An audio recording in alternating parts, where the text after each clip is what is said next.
Welcome to another episode of the Sports Bros Podcast, featuring the Almighty B Live, the Money Man Scotty D, and your host, the head of creative, Eddie Cool. The Sports Bros Podcast is a sports podcast that's by the fans, for the fans. Talking sports, just the way you like it. And without any further ado, let's give it up for the Sports Bros. You know what time it is. Once again, it's time for your favorite sports podcast, none other than the Sports Bros Podcast. This voice you hear and the face that you see, that's if you watch the videos on YouTube, which you should, is none other than the HOC, Eddie Cool, head of the creative over here at the Sports Bros Podcast, all right? And of course, you know I am not rolling by myself. I have two of the best co-hosts in the world. Introducing first, the Almighty B Live. What's happening? What's going on in the world today? I am so excited about this episode because last week's episode just really it dug in deep, and the Money Man was real upset about the name of last week's show because he is really, really deep in the hot dog business. So very much. You should go see my boy every Wednesday for the minor league game where he's going to be serving all the hot dogs in the world. Man, oh man, it is the number one attraction in Washington, Pennsylvania. Man, and you should advertise that more, man. It's an exciting opportunity. Nope. Eddie Cool, I'm sorry, my man. Go ahead and introduce that other guy. But before that, while we do that, ladies and gentlemen, if you have not watched or listened to episode 119, Do Something Nice for a Hot Dog, we strongly suggest that you do that. The other part of episode 119 will be up shortly. By the time you hear this, it'll already be up. But yeah. The inspiration behind the title of episode 119, the pride of Washington, Pennsylvania, the illest hot dog slinger this side of the Mississippi River and the Appalachian Mountains, the one, the only, the pride of Washington, Pennsylvania, the Money Man, Scotty D. All I have to do is dream. Dream, dream, dream, dream. This was a dreamy kind of week. Friday night, I met ECW legend Tommy Dreamer. On Thursday night, I watched the Yankees, White Sox in the Field of Dreams. And currently, I am dreaming about kicking some tail in fantasy football here on the Sports Bros this year. That's going to happen. And guys, speaking of happening right now, what's happening in Washington, Pennsylvania, I am not cooking hot dogs currently for the Washington Wild Things, but the Pony League World Series is here in town, guys. And it's always an exciting attraction. You know, the Little League World Series goes to Williamsport, Pennsylvania. But here in Washington, Pennsylvania, we have teams from all over the world come in the 13 and 14-year-old age group. So it's an exciting time here in Washington. Our team, the Washington host area team, is playing Puerto Rico as we speak. So good luck to that team. And good luck to you guys trying to hang with me here on this episode of the Sports Bros Podcast. I mean, like I said, Scotty D, you are the inspiration behind Do Something Nice for a Hot Dog because go ahead, I do have to say this. You know, isn't there a song out there that says 2 out of 3 ain't bad? Yeah.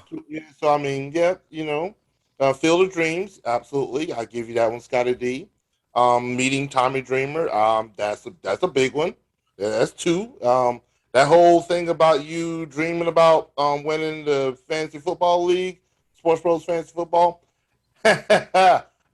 ain't gonna happen because you know there's one guy in the league that's a three-time Sports Bros Fantasy Football champion, formerly known as the Cool Football League. We've only done it twice. So I don't know how that's possible. Formerly known as the Cool Football League, now it's the Sports I was Bros not Fantasy a part Football. of that. I was not a part of that. And so you're an expansion team member. That doesn't take away. Last year is still under protest because out of the kindness of my heart, I allowed you guys to do a podcast with me, Scott Dunn and the Sports Bros. And when we did the draft last year, somehow Eddie bumped me to picking last. Not fair. So the Scott Donnelly Sports Bros podcast, Fantasy Football League coming up this year. I'm not picking last. Last year's still under protest. Let's talk some sports. Well, Scotty D, you're not picking last, and you might be losing your mind, but a fella that just might be losing his mind, B Live made a graphic about it earlier this past week, and what the hell is going on with Dennis Schroder? All right, so in case you didn't know, let's go ahead and kind of inform everybody, shall we? All right, so Dennis Schroder, at the time was a member of the Los Angeles Lakers, and he was entering into the free agency period. He turned down, all right, a 4-year, $80 million extension. Yes, that's an extension, right? I think it was 85. Okay, all right, 85, 4 years, $85 million extension. Instead, he takes $5.9 million in 1 year to go to the Boston Celtics. Fellas, I'm not no genius. I never claimed to be. Ain't 84 million more than 5.9 million? Because I know 4 years is more than one. So in the words of the Almighty Be Live, what happened, Dennis Schroder? What do you think, Be Live? What the hell's going on? I'm gonna tell you exactly what's going on. He overvalued himself. Okay. He thought that he was more than what he was, and I don't know exactly why. Maybe it's a sports agency, Octagon Sports. I did some digging, some research on that. That were responsible for telling this man, hey, or it could have been him. He could have been like, hey, fellas, I think I'm worth more. And he's got like, yeah, Schroder, you're worth more. You're gonna be great. You're gonna get that big contract. Man. There's so many teams that who lied to this man. They lied to him so bad to the point where he's. Oh boy! Here's the thing. This is the ultimate gamble, because who says that after this 1 year, $5.9 million, that he doesn't ink a 4-year, $120 million contract, and then he's gonna turn around and say, "I told you so." But Dennis Schroder, you're a role player. You're not an NBA superstar. You just ain't. This ain't you. I don't know who got who. I mean, hey, I get it. Octagon Sports, they also represent the likes of Giannis Antetokounmpo and Bam Adebayo. So I mean, they got their big money deals. Maybe he was like, oh, you know what? Maybe I can get that money too. Not that. I don't know. Giannis is a 2-time MVP, and Bam just literally had one of the biggest blocks I've ever seen in playoff history last year. I don't know. But it is what it is at this point in time. That contract, that money that the Lakers were offering you,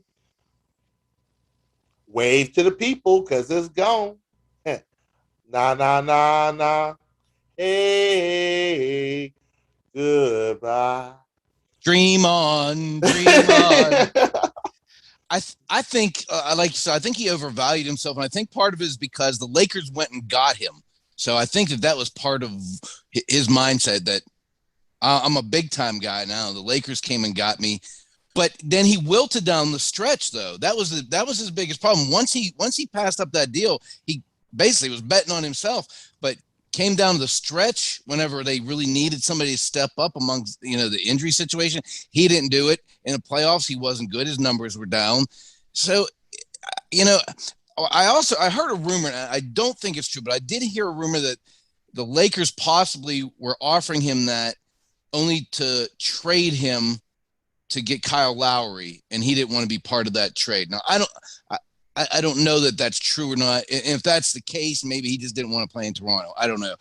I heard that was refuted, so take that for what it's worth. But like you said, I think his agent was telling him we can do better once we hit the free agent market. But when the market opened and all these big contracts went to these other guys, there wasn't a whole lot of wiggle room to get Schroder under any kind of cap, not for the kind of money he wanted, but I mean, he's basically, this is a prove it deal for him now. I mean, if he's ever going to get back that kind of money that the Lakers offered, he's got to really light it up for the Celtics next year. I don't know that he's that kind of player.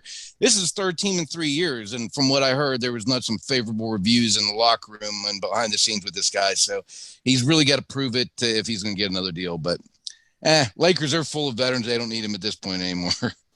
Yeah, I think when you turn down like that much money, I'm not gonna lie to you. I don't know if I'll ever see 84, 85, $86 million in my lifetime. All right. And I still got a ways to go on God's green earth, in the words of Harley Race. But it's two things I'm thinking about this during the whole time. First of all, as you mentioned, Scotty D, could there be something going on behind the scenes, like in the locker room that we know nothing about? Could he be, tired of players' way, or just maybe he's just not happy? I mean, I heard I think it was the Robert Ory podcast. He bought like Schroder bought like a $3 million house, like just bought like a $3 million house not too long ago. And could there be some dissension among the ranks as far as LA goes? And then on top of that, LA, Boston, 75 degrees, Sam Adams from Boston, snow, and all this other stuff. And who does Boston have? Like, what do you? So you take a pay cut to freeze your ass off? I don't understand it. In the words of Shula King, can anybody tell me what the hell is going on? I don't understand it. I don't. Well, Boston, I think, became like really his probably best and maybe only option at that point. So he had to take it. I mean, it's not like $5.9 million is nothing to sneeze at. I mean, that's still, that's dream money. But for a guy that was seeking better than $12 million a year, I mean, he just had to take it. And maybe it works out for him. Maybe he goes up there and he fits in better than he did in LA with Tatum and those guys up there. Who knows? I don't know. To me, that seemed like a knucklehead thing to do, but that's where I stand on it. Knucklehead. Oh, high level knucklehead activities. Welcome to the club, Dennis Schroder. I'm going to add somebody else to the high level knucklehead situational, because Dennis Schroder is not the biggest loser of this past year and the free agency market. Because it has been reported at the beginning of 2021, there was another player that was offered in the likes of a 4-year, $113 million extension. Turned that down. Then was traded to another team and turned down a 2-year, $45 million extension, which he turned that down. And now he just signed a 1-year league minimal contract in the likes of a little over $2 million. So you go from almost $30 million a year to 2.9 for 1 year. Who was it, B-Line? Who was it? Who? Victor Oladipo. Oh. So yeah, he was with the Pacers before the Pacers traded him. There were sources say that they reported reports say that they offered him the maximum league extension at the time would be 4 years, $113 million. Come to find out, then he got traded with that whole what that boy named James Harden ran off to the Nets and everything. He's part of a 3-team trade that went to the Rockets, and the Rockets could have offered him the same thing as the league maximum, but then essentially offered him 2 years, $45 million, and he turned that down, and now he's gambling on yourself. So there's going to be 2 players to watch out for this year, in the likes of Dennis Schroder and Victor Oladipo, to see if Victor Oladipo, if I do believe he signed with the Miami Heat. So okay, it's not a bad look. that might be quite interesting to see if he can shine. That seems like a team that has put some pieces together to make a good push this following season. So we shall see. But yeah, $2.9 million. You gambled on yourself. Let's see what happens in 2022. Yep, in 2022, yeah, Victor Oladipo, Dennis Schroder, refusing money. Look, if you throw me $2.5 million, I'm sitting on the end of the bench. And I'm going to be happy. I'm going to be a cheerleader. By the way, fellas, Udonis Haslem is coming back for 20th season, I think. Yeah, I saw that. Yeah. 41 years old. Yeah. He's going to choke somebody before the end of the season. It's going to happen. it's just if and when. If that's a Vegas prop bet, I'm putting all kind of money on it. I'm putting everything. I'm putting the farm on it. I swear I am. I am. Switching over to Major League Baseball, we had a special game, a theme game, if you will, this past. It was a Thursday night, fellas. I think it was Thursday night. Yeah. Yes, it was Thursday night. And if you build it, they will come. They sure enough did build it, and the people came out to see the Field of Dream game between the New York Yankees and the Chicago White Sox. I watched bits and pieces of it, but I heard the ending was pretty good. Scotty D, what you think about the Field of Dreams game? Man, it was super cool. It was really cool. The whole production was cool. Starting off with Kevin Costner wandering around the field, and then watching the guys behind him slowly come out of the cornfields and celebrating that. Man, that was all right, man. I tell you, it was really cool. It had that kind of the old school feel, like a throwback feel. The guys were wearing the old school type of uniforms.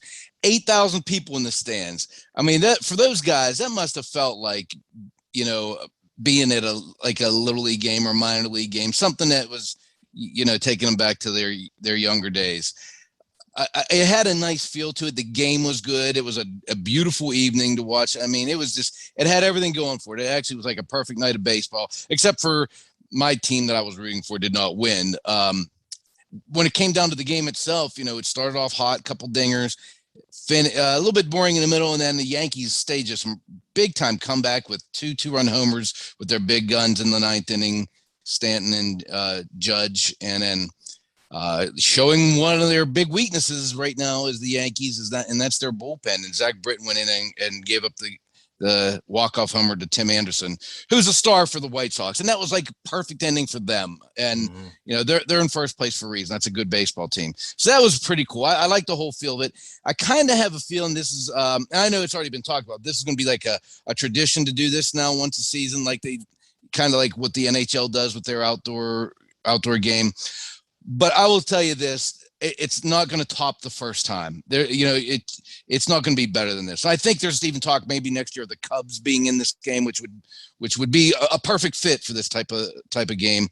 I don't know if they'd be playing the White Sox or who else they'd be playing, but it's going to be hard to top this the first time because how unique it felt to watch the first time. But anyway, it was cool, man. I was sitting there watching this, and I was smiling watching these guys walk out on the field because they didn't even like storm the field. They just casually, coolly walked out like they did in the movie, where they just kind of did a slow walk through the field and shook hands with Kevin Costner. And then seeing the girl from American Idol sing the national anthem in front of the house that's featured in the movie, all the way around, 2 thumbs up for baseball. I think that was a big win for baseball that night. What do you think, B Live? I absolutely agree. It's one of those things where the beautiful thing about baseball is its nostalgia. It's America's pastime for a reason. So just to see, and again, like Scotty, the way you described it, the way they just casually walked out onto the field and everything, that was breathtaking. You know, a true fan, true believer of the game, you had to appreciate it.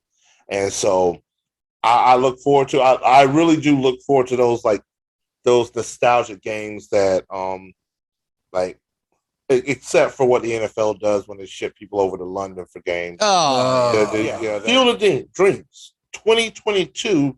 There are early reports that it could be the Chicago Cubs versus the St. Louis Cardinals. Oh, that'd be perfect. I think that would be just gives that little hometown Midwest feel, everything like that. I am all for it. That is a great setting, beautiful game. White Sox pull out a thriller, I always like to see the Yankees lose, so I mean, it was perfect for me.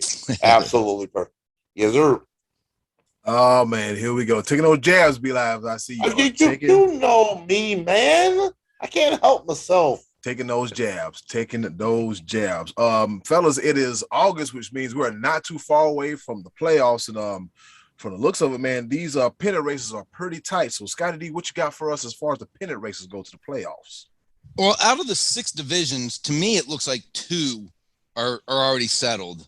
The White Sox they have a 10-game lead over the Indians in the AL Central, and the Brewers have an 8-game lead and don't appear to be slowing down over the Reds in the National League Central, and everything else is still seemingly up for grabs. Very interesting, though, the division that has the weakest division record-wise is the National League East, and for the third time now, we have a new first-place team. The Braves are hot right now, guys. They've won, I think, 8 of the last 9. They swept the Nationals. They took 2 or 3 against the Nationals a week ago, and they swept the Cardinals. They're hot. Dansby Swanson he's hit a home run 3 games in a row. Freddie Freeman's got 25 home runs. Austin Riley's got 25 home runs. They picked up my boy Rich Rodriguez from the Buccos, who was serving as our closer, and he's now pitched 9 innings for them, has not given up a run. Will Smith got 25 saves. He had a couple stumbles early in August, but he's on track. The Braves are kind of cooking right now, and this surprises me a little bit because they lost their best player, a month ago. Mm-hmm. Wasn't about a month or so ago, I think, and I was. It was just before the All-Star break. Ronald Acuna, yeah, he went down, and I thought that that I did say, we kind of talked about it, that the Mets didn't seem like, I thought they could get caught because they weren't hitting the ball well enough, and then the Phillies jumped in there for a minute, but now the Braves have taken control of that division, so that's going to be an interesting race. We've talked numerous times about the West with the Dodgers, Padres, Giants, but the A's, once again, they're in the mix. The wild card is going to be kind of interesting as well, because the Yankees are sitting just out of the wild card, but they're only a couple games in the loss column behind the Red Sox. The Rays are still cooking again too. I mean, so this is the best time of year for baseball, as far, other than the postseason, that we have some meaningful. All the games are very meaningful now down the stretch. If you're not a Pirate fan, they're coming down. Our Buccos are struggling again. I mean, they snapped yet another 8-game losing streak, which is good, and then lost the next 2 to follow that up. But hey, great time to watch a lot of these baseball races. Like I said, out of the 6 divisions, 4 of them are going to be hotly contested. I think, I'm going to get ahead and say the White Sox are going to win their division and the Brewers are going to win their division, and the rest, lots of fun to be had watching this down the stretch. Anything you're looking forward to seeing here? Be Live. You want to predict or tell me something you're excited to watch here? I mean, I'm sure you're stoked about the Braves resurgence, huh? Yeah, absolutely. Like you, I could not have described my Braves better than what you just did. So I applaud you for that. That was freaking amazing. I'm over here like, I almost kind of I was like, my boy Scotty D just describing my team so well. It's a beautiful thing. So I applaud you for that. Perfectly to a T. Yes, sir. Those bats are cooking in the ATL right now. I just actually want to report that if the season ended today, the Rays would win their in the AL. The Rays, White Sox, and the Astros would be the division winners, and the Red Sox and the Oakland A's would have the wild card positions. The New York Yankees are currently sitting 2.5 games out right now. So only one game, but they're only 1 game in the loss column behind Boston. That's important. They have, I think, a couple games in hand. Mm-hmm. So they're really only 1 loss behind them. And the Blue Jays aren't far behind, but the Blue Jays are starting to run out of time in the fact that they not only need to keep winning, but now you have to leapfrog 2 teams to get in. Basically, they got to get past Boston and New York to get up there in a very difficult division. And I think somebody in the West has that, or in the National League has that same problem. If I was looking at that right, Be Live. Well, Well, yeah, go ahead. Yeah, right now, as it sits in the National League, if the season ended today, the Braves would be atop the division. The Brewers, as you mentioned before, and the San Francisco Giants. They own the Giants own the best league in all of MLB.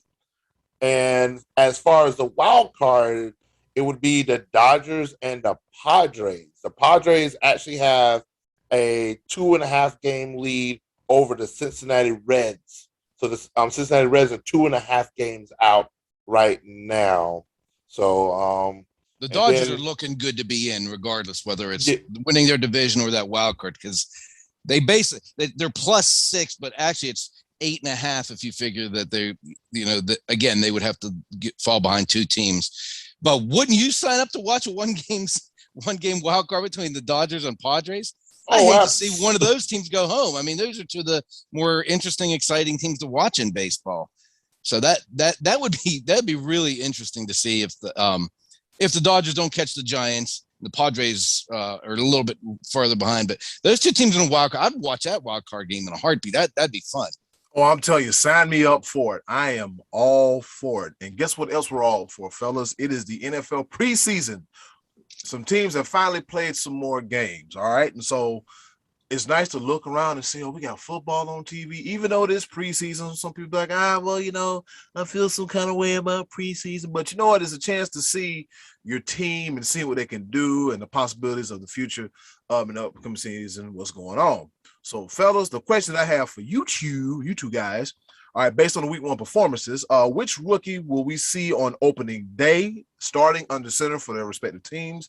Will it be Trevor Lawrence, Zach Wilson, Justin Fields, Trey Lance, or Mac Jones? Which one, fellas, do you think? Well, here's my first opinion. Regardless of their performance in week 1, a lot of these are already set. Trevor Lawrence is starting week 1. That's pretty much a given. Mm-hmm. I think Zach Wilson and the Jets, he's already solidified. He's going to start. The one I think the biggest question mark right now would be there's the situation in Chicago. I mean, there's all three of the other situations. Justin Fields versus freaking Andy Dalton. You got Trey Lance versus Jimmy G. Mac Jones versus Cam Newton. I think that Justin Fields has the best chance out of those 3. Justin Fields showed a lot of promise in that game. He made a lot of people will look at that one throw where a wide receiver was wide open. But there was a reason why he was wide open, is because nobody on the Dolphins even thought that Justin Fields would be able to make that throw, let alone see that throw all the way on the other side of the field. So the coverage, they were like, he'll probably dump it off. The safety had committed on the other side of the field. There's the one half of the field, one guy to slip through everybody, miscommunication, but still to be able to see that game 1, preseason, first game, NFL jitters, be able to see that. Maybe I discount it a little bit because I got a bunch of Panther fans that just, man, we should have drafted Justin Fields. Hey, shut up. It's done. It's done. It's over with. But I think Justin Fields has the best chance of seeing action week 1. I think Cam Newton and Jimmy G still would have to lose the job. And I think at some point in time during the season, they will lose the job. I hate to see it, but it's business. It's business. I think at some point in time, they both will be usurped by their rookie counterparts. So, Scotty D, what do you think?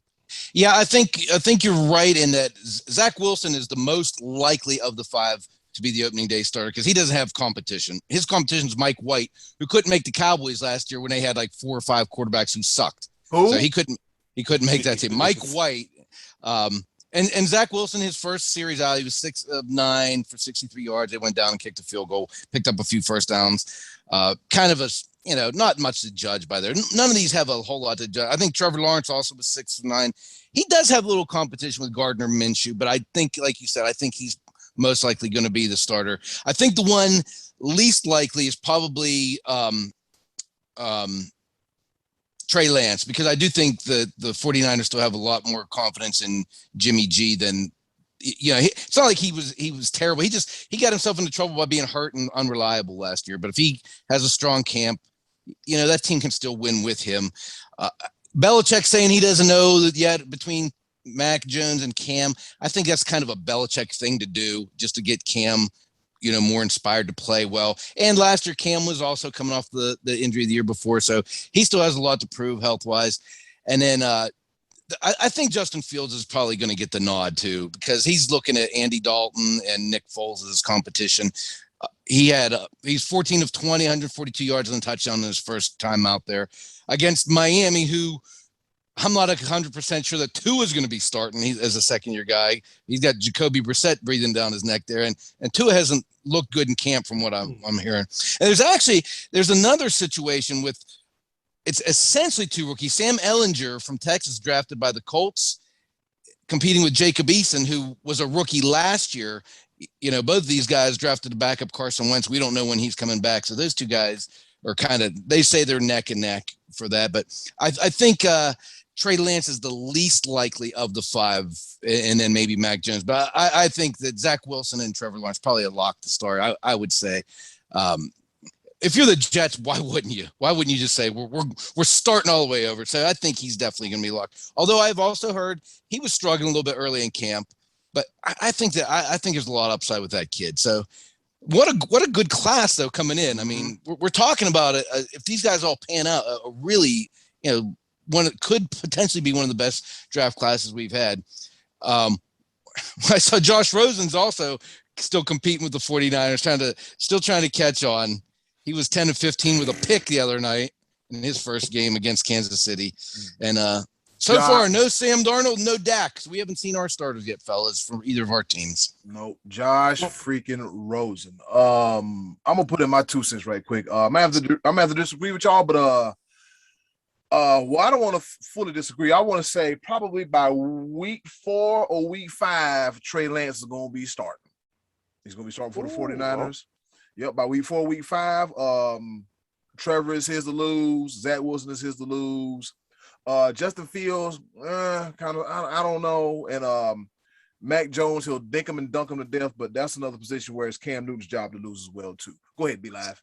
But okay, go ahead. I was going to say, not a bad argument, I just think that in Chicago, there's a lot of hype. There's a lot of hype behind Justin Fields. They are really starting to feel like, hey, let's give this guy a chance. He does have a lot of upside. I mean, and I hate to say this, all roads lead to Dabo. That Ohio State Clemson game might have skyrocketed Justin Fields to superstardom, and that's where the beginning of that hype began. So it did elevate him. It did elevate him. I agree. So Justin Fields, all of your success in the NFL, just attribute that to Dabo Swinney. All roads lead to Dabo. I said what I said. I was going to say a similar thing as you, B-Live. I was going to say to Eddie, don't you think it's going to be hard in Chicago for that coaching staff to keep Justin Fields on the sideline? Because those fans they've been looking for a quarterback for 60 years. Yes, if they think he's on the sideline and Andy Dalton's playing or Nick Foles is playing, they ain't going to be none too happy if Chicago loses a game or two. So don't you think, Eddie, the fans are going to put extra pressure on that coaching staff to get that kid in the game? Throw that first interception, Andy Dalton. I triple dog dare you and throw that first interception. It's over for you. If Andy Dalton has a first bad series, get the hook. It's over with. Don't even worry about Nick Foles. Go ahead and put doggone Justin Fields in, not now, but right now.